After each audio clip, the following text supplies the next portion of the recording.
सुस्वागतम। नमस्कार। आज इस गुरु पूर्णिमा के पावन अवसर पर मैं अवधूत महाअवतार बाबाजी तदेकम फाउंडेशन की ओर से आप सभी का तहे दिल से स्वागत करता हूं।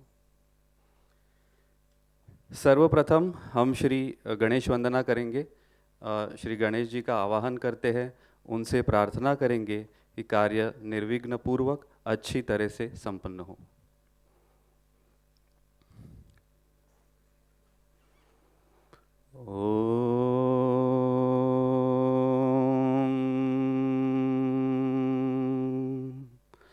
ॐ गणपतये नमः। ॐ नमो विघ्नराजाय सर्वसौख्यप्रदायिने दुष्टारिष्टविनाशाय पराय परमात्मने सिद्धिबुद्धिपते नाथ सिद्धिबुद्धिप्रदायिने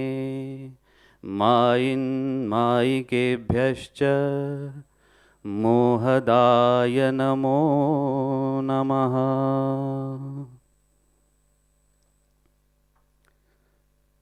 गणेश जी का धन्यवाद करते हैं।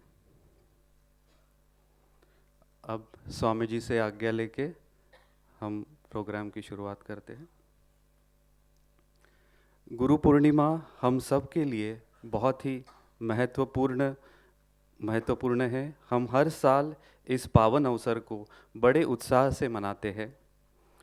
आज के दिन गुरु तत्व की ऊर्जा बहुत प्रभावी होती है। जो गुरु हमें देना चाहते हैं वो ग्रहण करने की क्षमता भी वो हमें जागरूक करते हैं। हमारा समर्पण और विश्वास पूरा होना ज़रूरी है। और सबसे महत्वपूर्ण बात, हमारा सौभाग्य है कि स्वामी जी आज हमारे समक्ष उपस्थित है। तो मैं अभी सीमाताई से अनुरोध करता हूँ कि वो मंच पर आकर स्वामी जी के बारे में थोड़ी जानकारी दे। जय गुरुदेव। नमस्कार। सबका मनपूर्वक स्वागत है। परिचय उनका दिया जाता है जिनका परिचय शब्दों में व्यक्त होता है। यहाँ मुझे ऐसे व्यक्तिमत्व का परिचय देने के लिए बार बार खड़ा किया जाता है जहाँ मेरे शब्द बहुत ही छोटे पड़ जाते हैं। एक संत की, एक गुरु की क्या पहचान हम दे पाएंगे?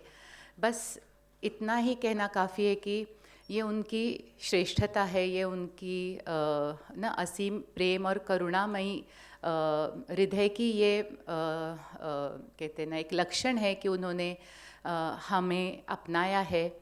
और सबसे ज़्यादा परिचय आपको तब होगा जब आप उनके सम्मुख बैठ के उनकी बातें सुनेंगे और उनसे ज्ञान प्राप्त करेंगे। क्योंकि तब तक मेरा परिचय बहुत ही आपको शायद ऐसे लगेगा कि ये तो ठीक है, हर संत का ही होता है, लेकिन हर संत की कुछ न कुछ विशेषता होती है।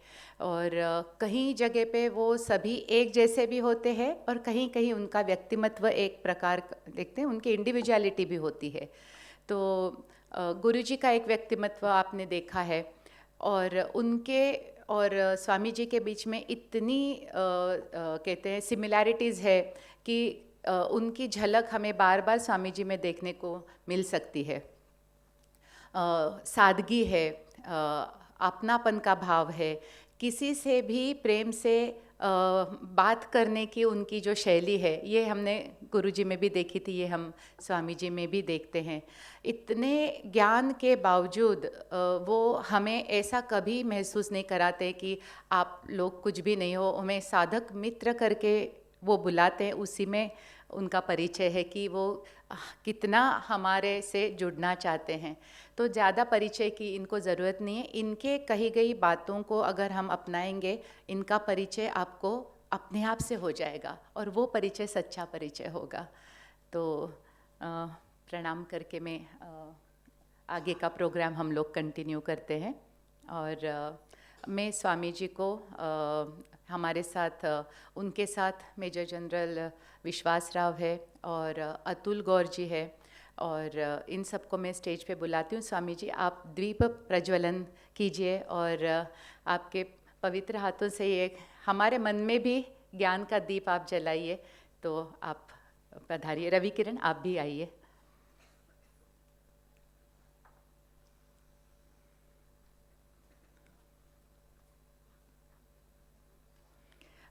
I request Sudha and Madhavi also to come on the stage. Please आ जाइए।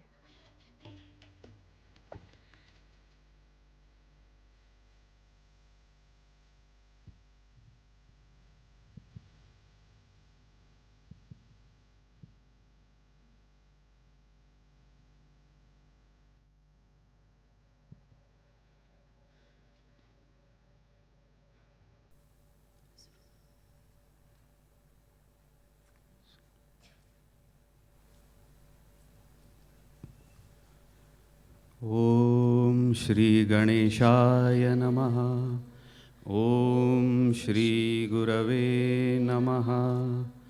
अखण्डमण्डलाकारं व्याप्तं येन चराचरं तत्पदं दर्शितं येन तस्मै श्री गुरवे नमः। अज्ञानतिमिरान्धस्य ज्ञानाञ्जनशलाकया चक्षुरुन्मीलितं येन तस्मै श्रीगुरवे नमः। गुरुर्ब्रह्मा गुरुर्विष्णु गुरुर्देवो महेश्वरः गुरुसाक्षात् परब्रह्म तस्मै श्रीगुरवे नमः। स्थावरं जङ्गमं व्याप्तं यत्किञ्चित् सचराचरं तत्पदं दर्शितं येन तस्मै श्रीगुरवे नमः। नित्यानन्दं व्यापि यत्सर्वं त्रैलोक्यं सचराचरं तत्पदं दर्शितं येन तस्मै श्रीगुरवे नमः। सर्वश्रुतिशिरोरत्न विराजितपदाम्बुजः वेदान्ताम्बुजसूर्यो यः तस्मै श्रीगुरवे नमः। चैतन्यशाश्वतं शान्तं व्योमातीतं निरञ्जनं नादबिन्दुकलातीतं तस्मै श्रीगुरवे नमः। ज्ञानशक्तिसमारूढ तत्त्वमाला विभूषितः भुक्तिमुक्तिप्रदाता च तस्मै श्रीगुरवे नमः। अनेकजन्मसम्प्राप्त कर्मबन्धविदाहिने आत्मज्ञानप्रदानेन तस्मै श्रीगुरवे नमः। शोषणं भवसिन्धोश्च ज्ञापनं सारसम्पदः गुरुपादोदकं सम्यक् तस्मै श्रीगुरवे नमः। न गुरोरधिकं तत्त्वं न गुरोरधिकं तपः तत्त्वज्ञानात् परं नास्ति तस्मै श्री गुरवे नमः। मन्नाथ श्री जगन्नाथो मद्गुरु श्री जगद्गुरु ममात्मा सर्वभूतात्मा तस्मै श्री गुरवे नमः।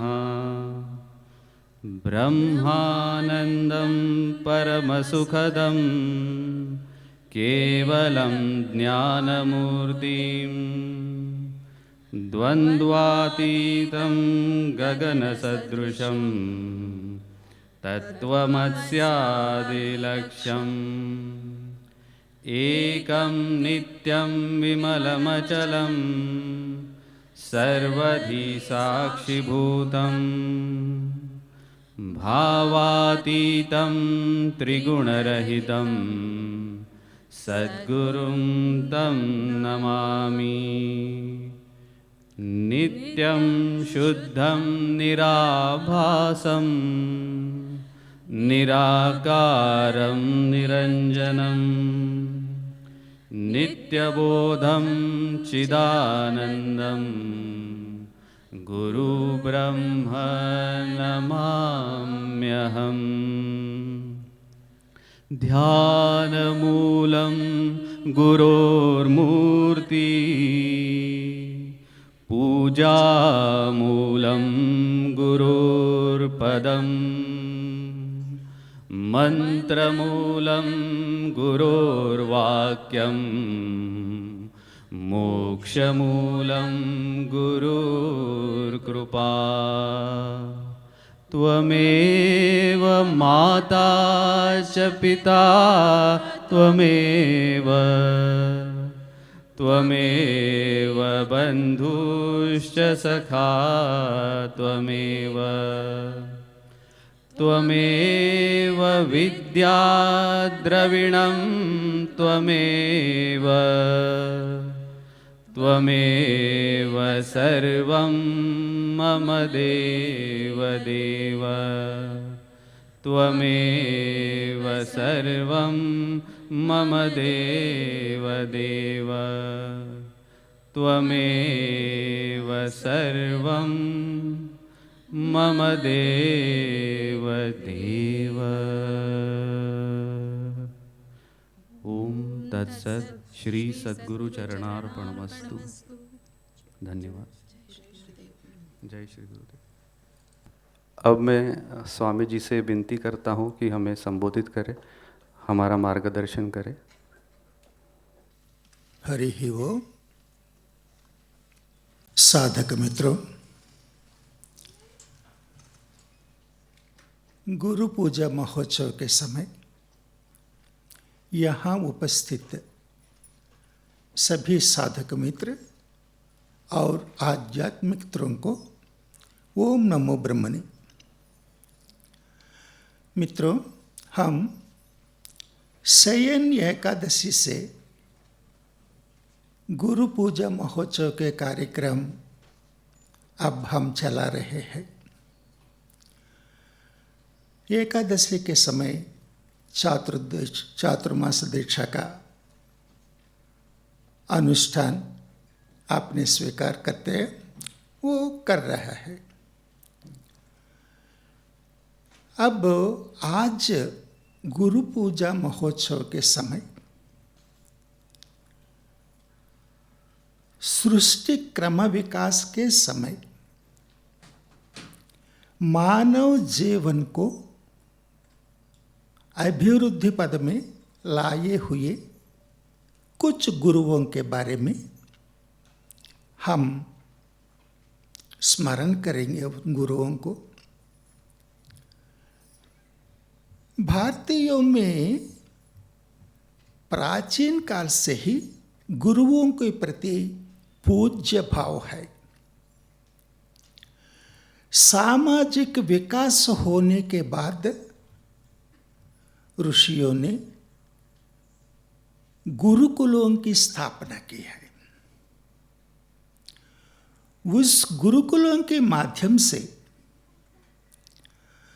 धार्मिक संस्कारों को हमें देकर जो महर्षियों ने वनों में, नदी तीरों में ध्यान में बैठकर जो उस ध्यान स्थिति में जिनको दर्शाया,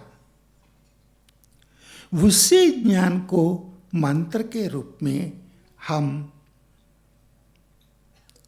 वो महान ज्ञान को सारे संसार को बांट दिया हमने।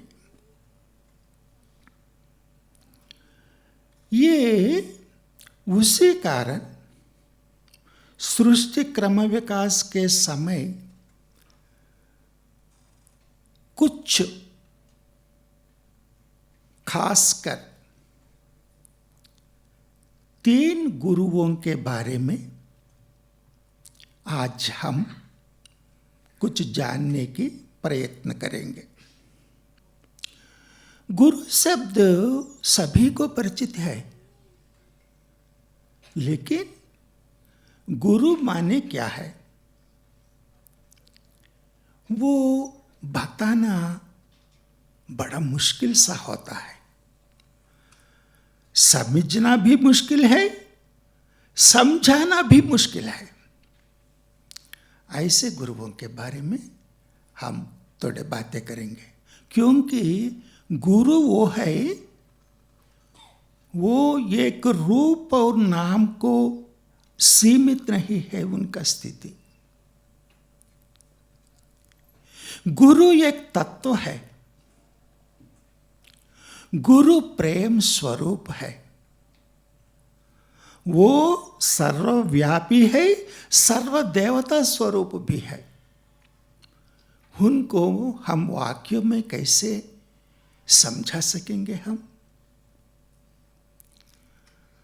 लेकिन हमको जीने के विधान उसी ने, गुरुओं ने दिए हैं। वेद के द्वारा, वेद यानी ज्ञान, वो ज्ञान भी कैसे उत्पन्न हुए? गाढ़ मौन में ऋषियों ने ध्यान में बैठे हैं। उस गाढ़ मौन में, उस निशब्द में जो शब्द उत्पन्न होता है वो विस्फोट जैसा होता है।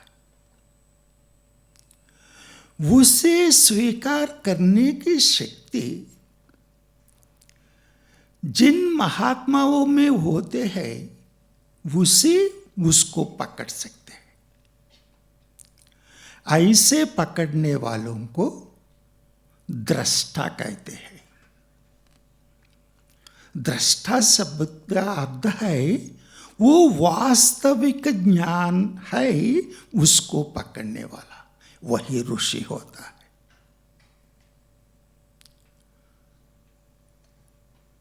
इसीलिए ये ऋषियों ने हमें हमारे जीवन विधान यम नियमों से करवाए हैं।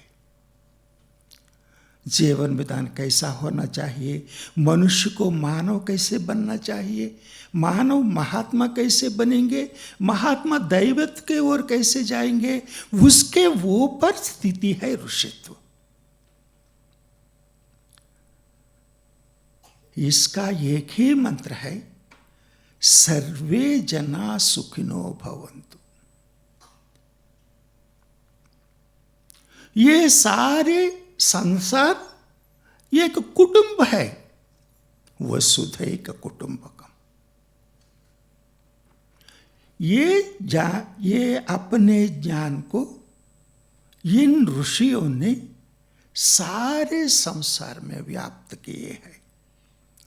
उसने काल का विवरण दिया है, ये सृष्टि क्या है, हम कौन है, हमारे अस्तित्व क्या है, और सृष्टि कहाँ से कहाँ तक आ रहा है, ये सारे विवरण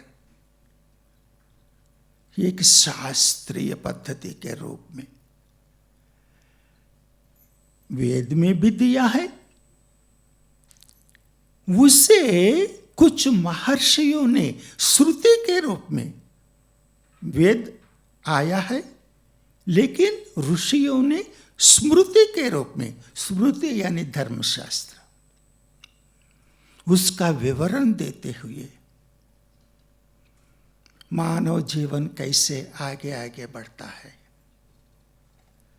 हम कैसे जीवन बिताना है, सत्य क्या है, ज्ञान क्या है, तप क्या है, वैराग्य क्या है, न्याय क्या है, ये सभी विषयों को बताते हुए पूरे वेद को हम समझाने के लिए जो कृषि हुए हैं वही स्मृतियां हैं।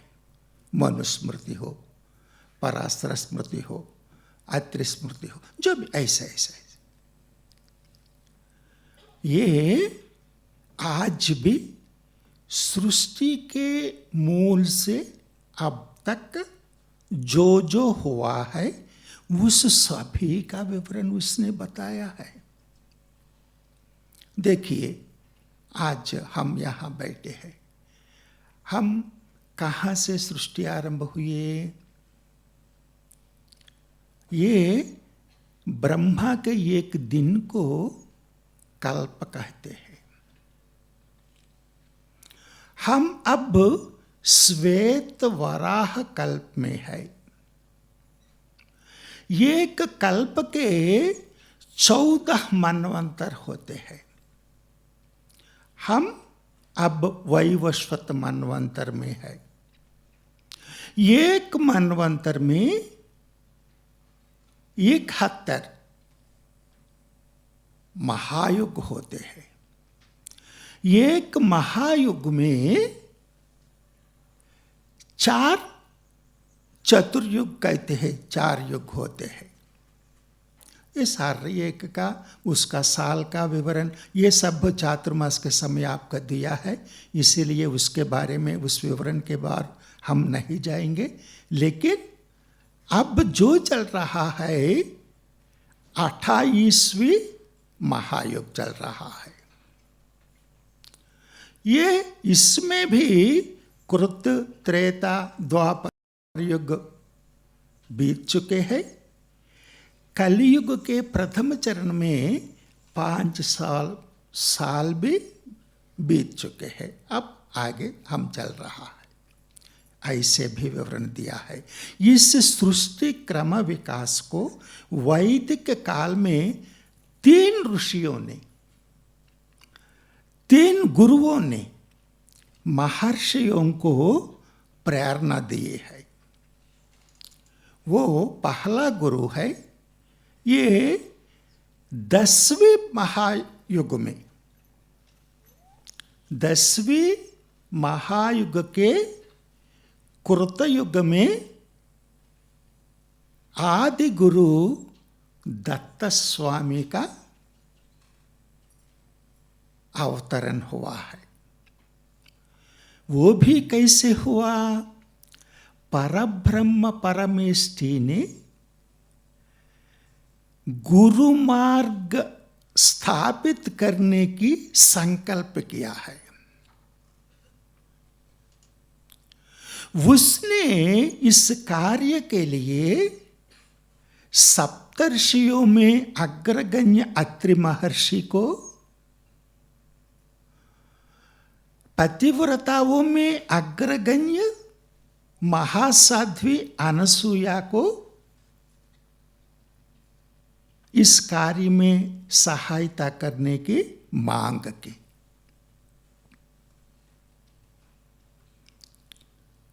ये 10वीं महायुग के कृतयुग में अत्रि अनसुया के पुत्र के रूप में दत्तात्रेय का जन्म हुआ। ये बचपन से ही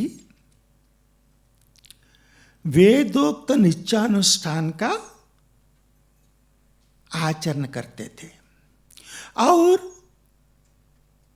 उनकी मामा कपिल महर्षि है, क्योंकि वेद अनुष्ठान स्वाध्याय आदि करना हो तो मामा के द्वारा होना चाहिए।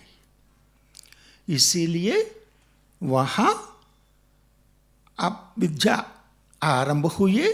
उसके बाद अत्रि के गुरुकुल में ये सारे धर्मशास्त्रों को, वेदाध्ययन को आदि को पूरा किया था। और उसके साथ साथ पिता की संरक्षण में ध्यान, योग, तप आदि को भी वो करने लगे। ये बहुत आनंद हो रहे हैं। थोड़ा वो बड़े होने के बाद सारी विद्याएं पूरा कर दिया। उसके साथ उसने सरोवर के किनारे वनों के बीच में एकांत साधना में लीन होना शुरू किया। ये अनसुया माता अपने बेटे को देखकर, पुत्रोत्साह कहते हैं ना, पुत्र को देखकर आनंद के साथ, वो इसके पहले वो कितनी महासाध्वी है, एक बार अकाल पड़ा। ऋषियों के अनुष्ठान के लिए भी जल का एक बूंद भी प्राप्त करना मुश्किल हो गया। उसी समय सभी को सहायता करने के लिए महासाध्वी अनसुया ने मां गंगा से प्रार्थना की। तब गंगा अपनी उपनदी मंदाकिनी को वहां भेज दिया। उससे उनको अनुष्ठान करने, स्नान करने और कंदमूलों प्राप्त करने के लिए सभी सुविधाएं हो गई। इतना महासाध्वी है वो अपने जवान दत्ता को देखकर उसको विवाह करने का निश्चय किया। माँओं का यही संकल्प होते हैं ना। ऐसे संकल्प किया, लेकिन दत्ता अपने वेदाध्ययन, धर्मशास्त्र आदि पूरा करके एकांत साधन में लीन होना शुरू किया।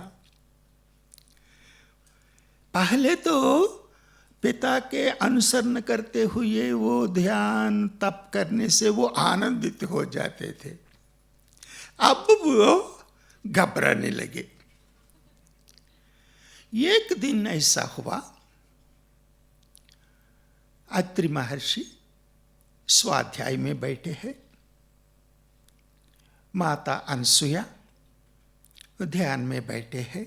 उसी समय दत्त स्वामी आकर उन दोनों को चरण छूकर नमस्कार करके अपने माता के चरण के पास नीचे बैठा है।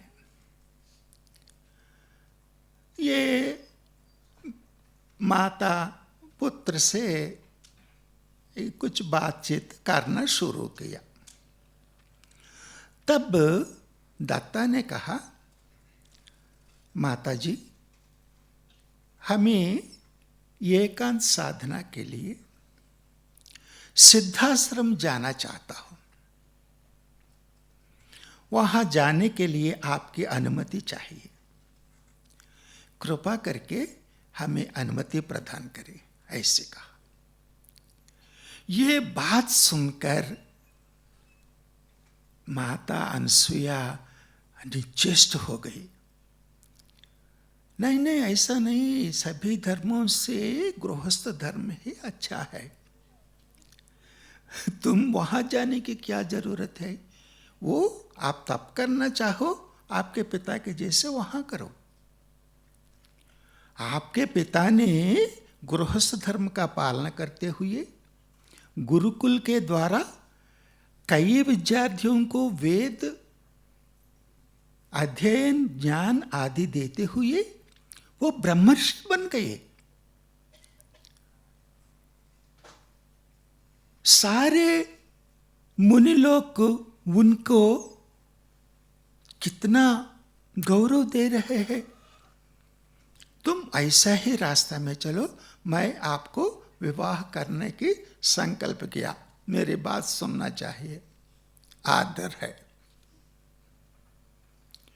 वो ऐसा कभी नहीं कहा इसके पहले। माता और पुत्र के ये संभाषण सुनकर अत्रि महर्षि आश्चर्य में पड़ गया। सर्वपूज्य श्रीमूर्ति भक्ति ज्ञान वैराग्य के धनी माया में पुत्र मोह में पड़कर ऐसी बातें क्यों कर रहा है? उनको आश्चर्य हो रहे हैं। लेकिन ऐसे ये दोनों बातें कर रहा है, अत्रि महर्षि के बारे में ऐसे सोच रहे हैं, क्या लीला है। माया महासाध्वी अनसुया को भी पकड़ लिया। इसीलिए परब्रह्म परमेष्ठी ने तपस्वी लोग भी अहंकार को वो दूर कर सकते हैं, लेकिन ममकार को फंस जाएंगे, ऐसे वो समझने लगे।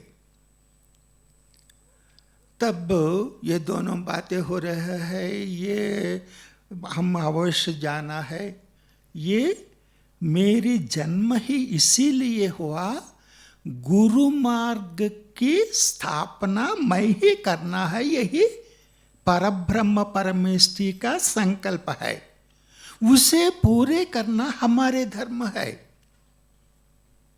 ऐसा ये कह रहा है, वो ऐसा कह रहा है, ऐसे बातें हो रहा है, कितना भी हो रहा है, ऐसे ऐसे। अंत में माता ने कहा, अच्छा दत्ता, माता को कष्ट देकर आप इस संसार को उद्धार करने की संकल्प किया, जा। लेकिन ये एक बात याद रखो, तुम्हें इस चर्म देह को दिया मैंने, उस चर्म देह को यहां छोड़कर जगत उद्धार करने के लिए आप कहां जाना चाहे जाओ।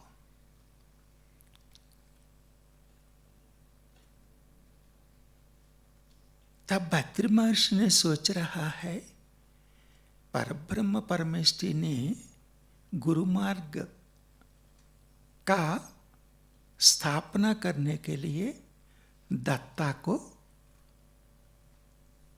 आने को, इनके अवतार के लिए संकल्प किया।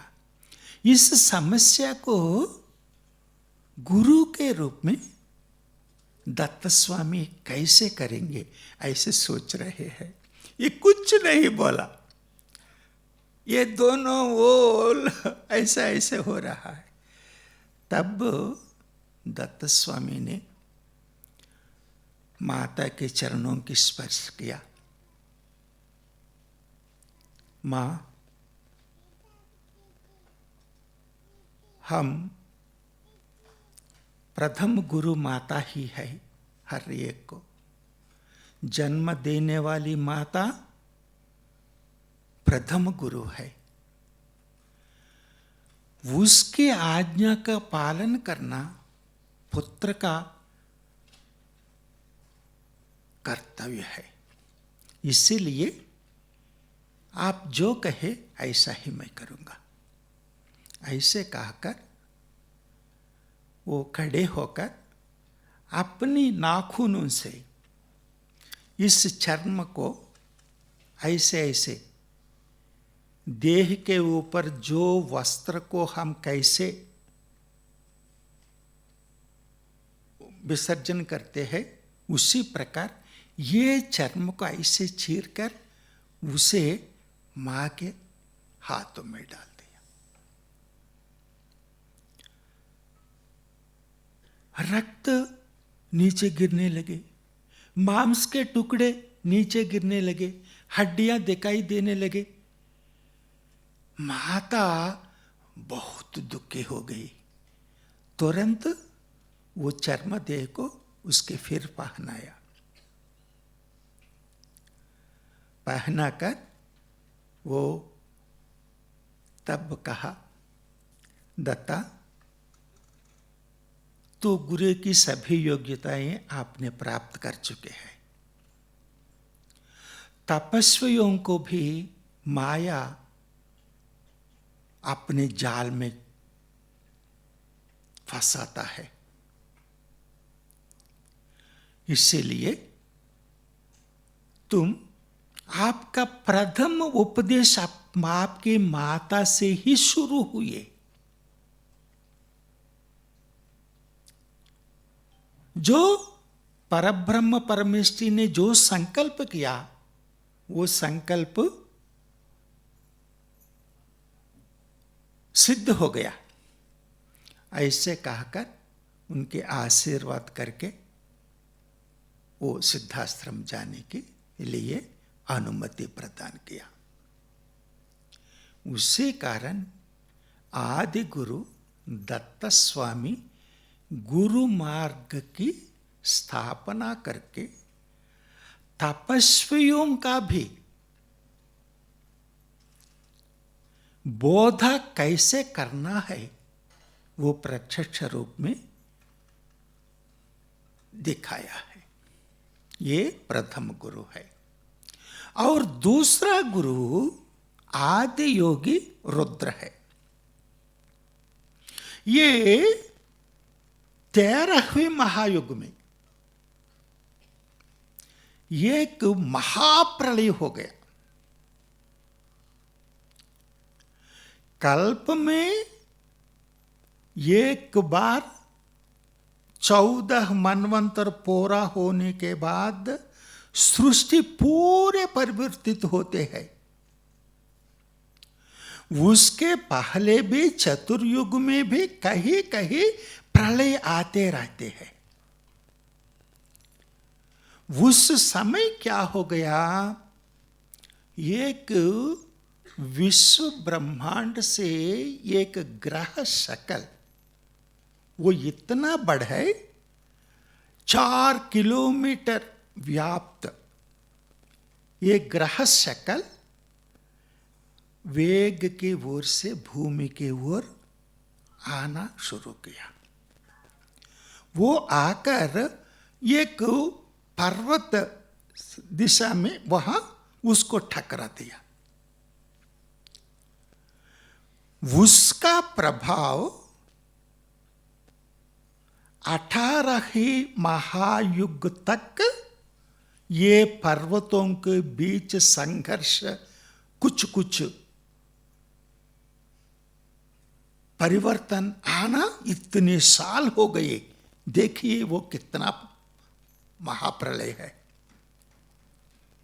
उस समय भारी शरीर के सारे जंतु नष्ट हो गया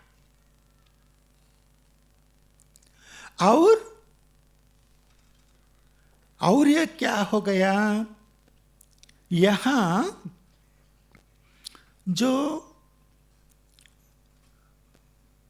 हम भारत के उत्तर में आज हिमालय पर्वत है ना, ऊंचे ऊंचे पहाड़, उस समय वहां अगाध जलराशि है।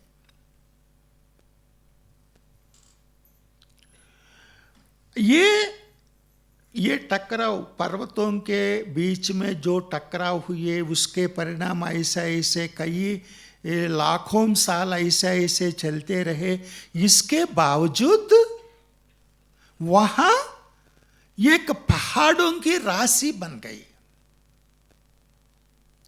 वो 15 साल 15वीं महायुग तक वहां ये हिम से ढकना आरंभ किया। तब से हिमालयों की उत्पत्ति हुई। इस बीच भारी शरीर के जानवर भी नष्ट हो जाए तो ये छोटे छोटे जानवर कैसे बच सकते हैं? वो भी नष्ट हो गए। उस प्रांत के आसपास कई दूर तक के मनुष्य भी नष्ट हुए हैं। ये सारे परिवर्तन कल्प में एक बार ही होता है। इसके बीच में कितने प्रलय हो, महाप्रलय हो, जो भी हो, सारे संसार पूरे नष्ट नहीं होते। उसको आगे बढ़ाने के काम रुद्र ने स्वीकार किया। वो आदि योगी है। रुद्र माने रू शब्द का अर्थ है ज्ञान, द्रा शब्द का अर्थ है प्रवाह, यानी ज्ञानी। अपने ज्ञान से उसने पहले उस समय कोई आहार भी नहीं मिल रहा है।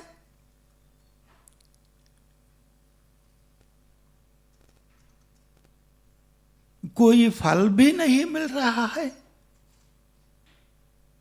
उसी समय खूंखार जानवरों से रक्षा करने के लिए जो मिलता है, वही लाठी हो, पत्थर हो या किसी जंतु की हड्डी हो, उसे एक हाथ में पकड़कर उससे सामने आने वाले जानवर को कैसे रोकना है वो सिखाया।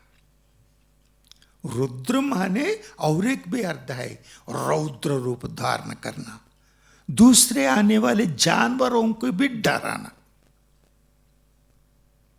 हमारी सात्विकता उस समय काम नहीं चलेगा। ऐसे ऐसे और दूसरे हाथ में आग से जलते हुए एक लकड़ी पकड़ना।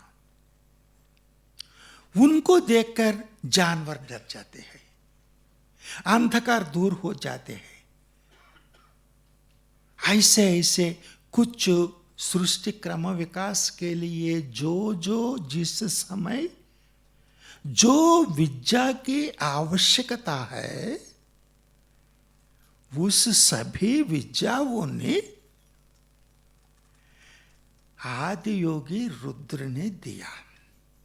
ये जिस नाम भी ऐसा होता है, रौद्र के रूप में रुद्र कैसे, उसका कैसे बना, उस समय के जो लक्षण, जो क्रिया, उसका जो गुण व्यक्त होते हैं, उसके नाम का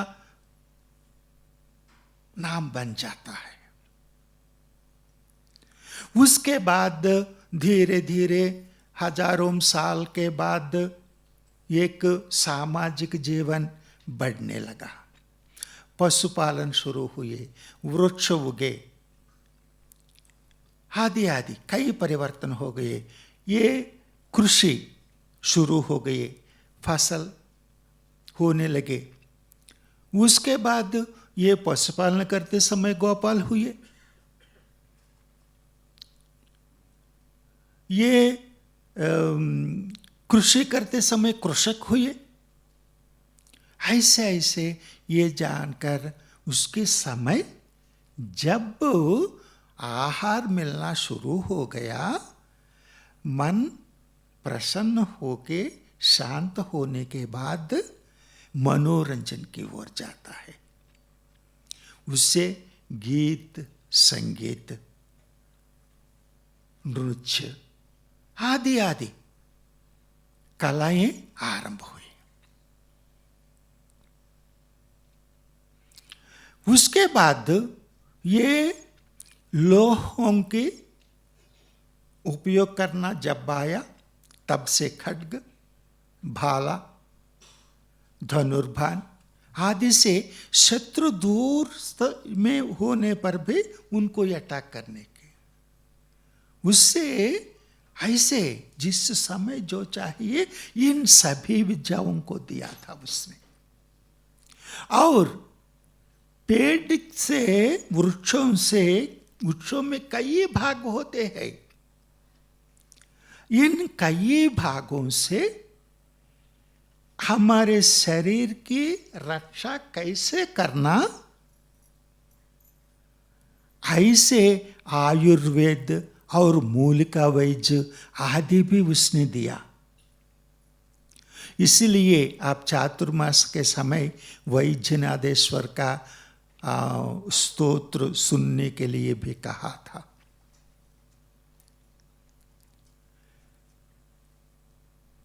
वैद्यनाथ उनको वो सभी उसी ने दिया था।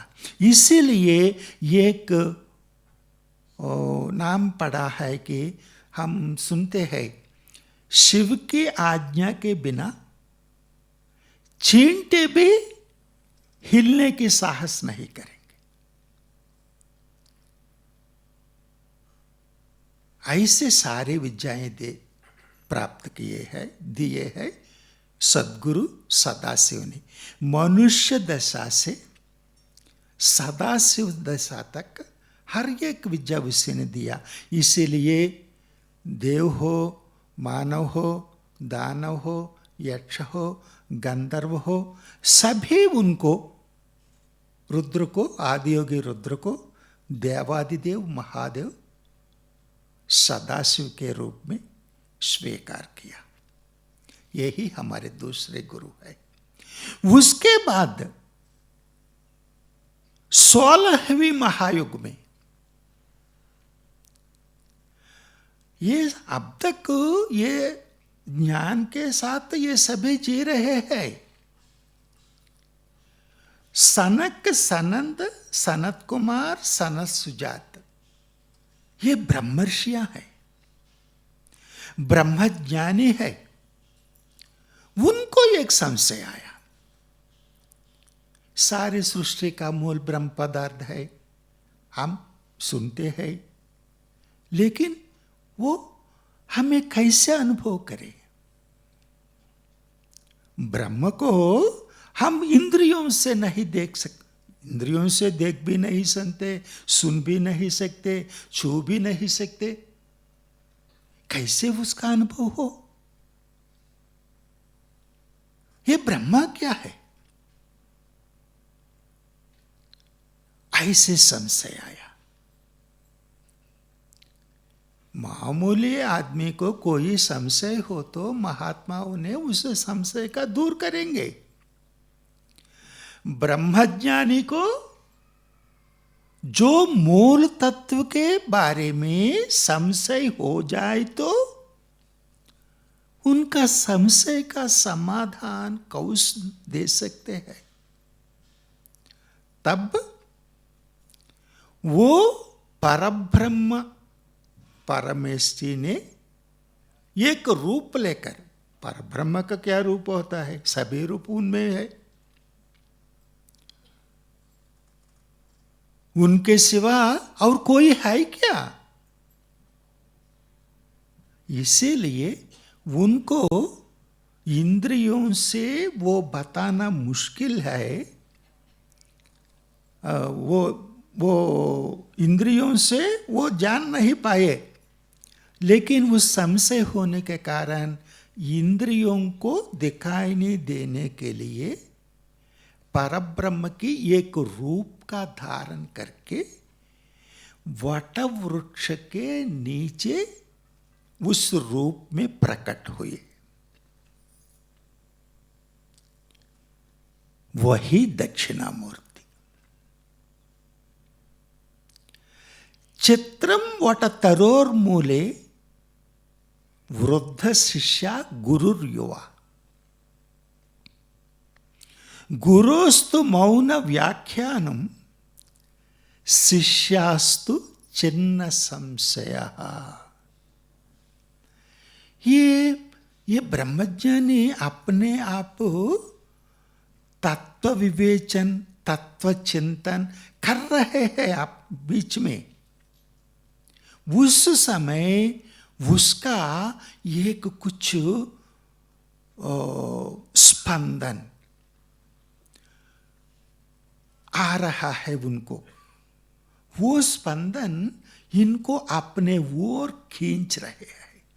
ये क्या हो रहा है, ऐसे देख लिया।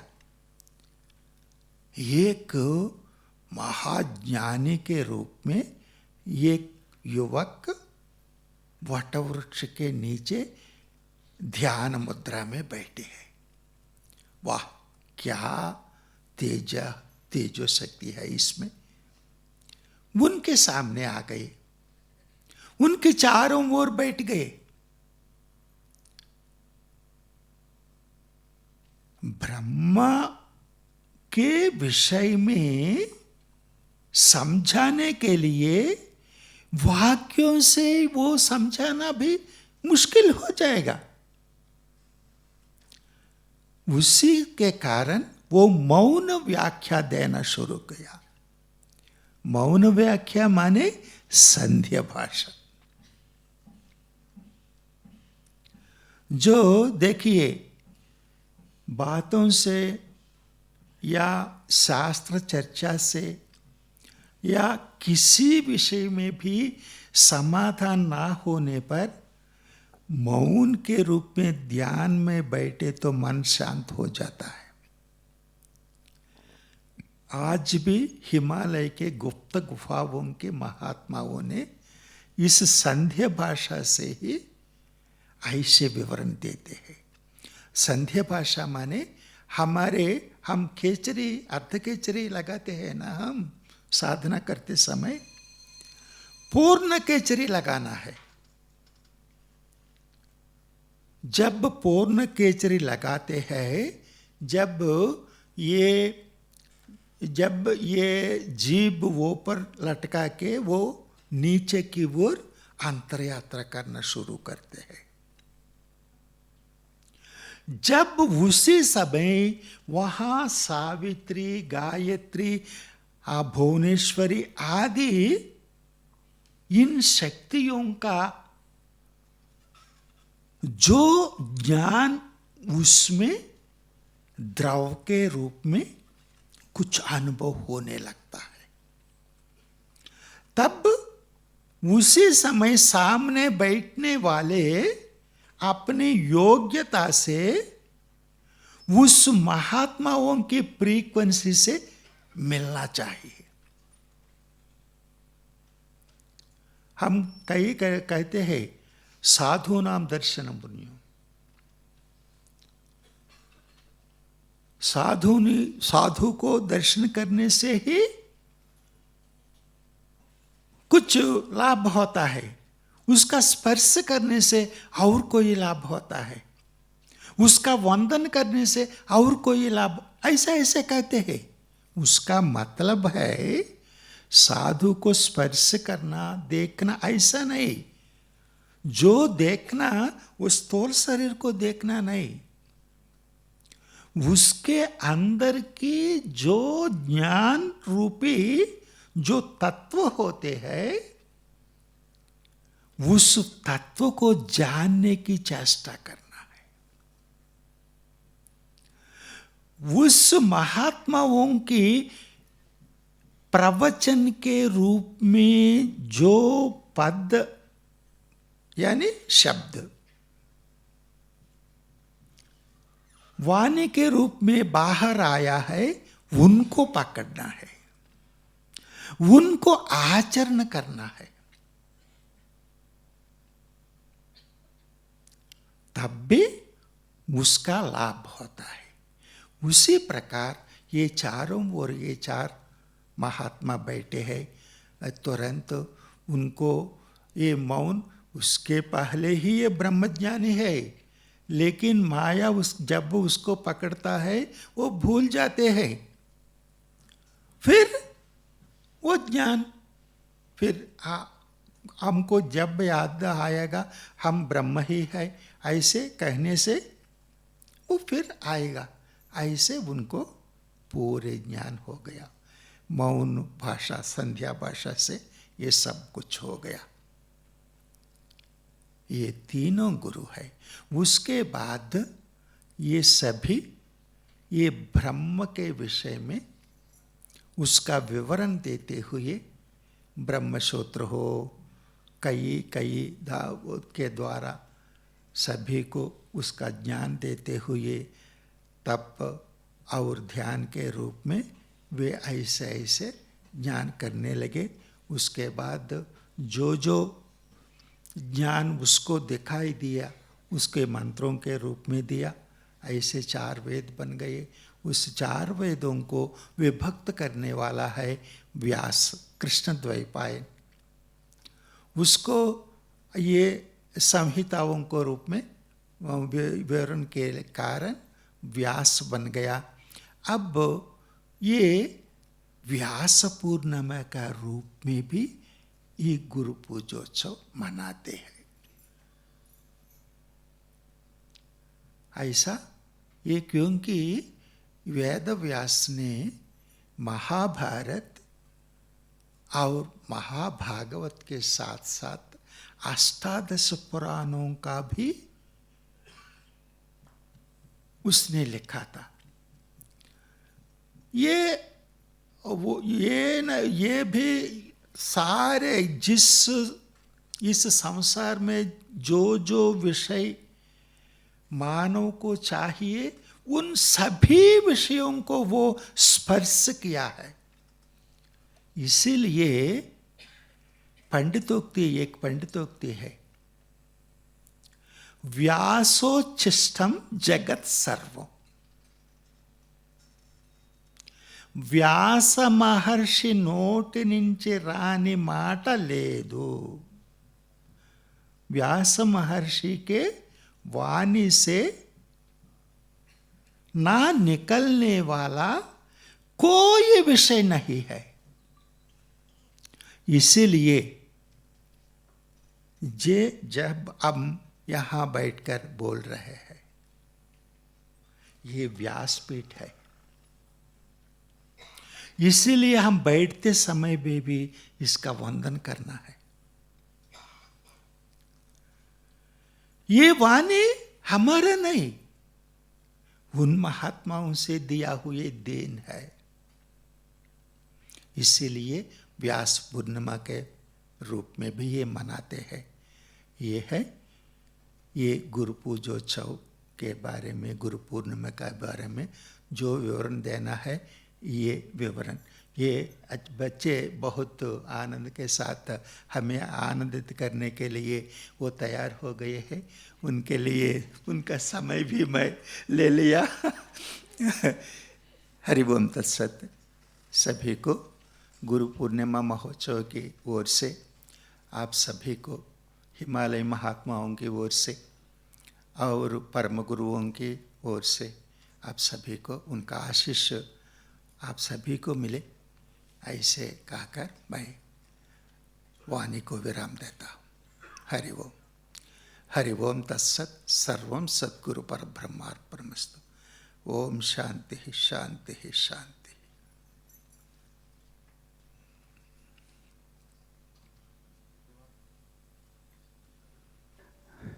धन्यवाद स्वामी जी।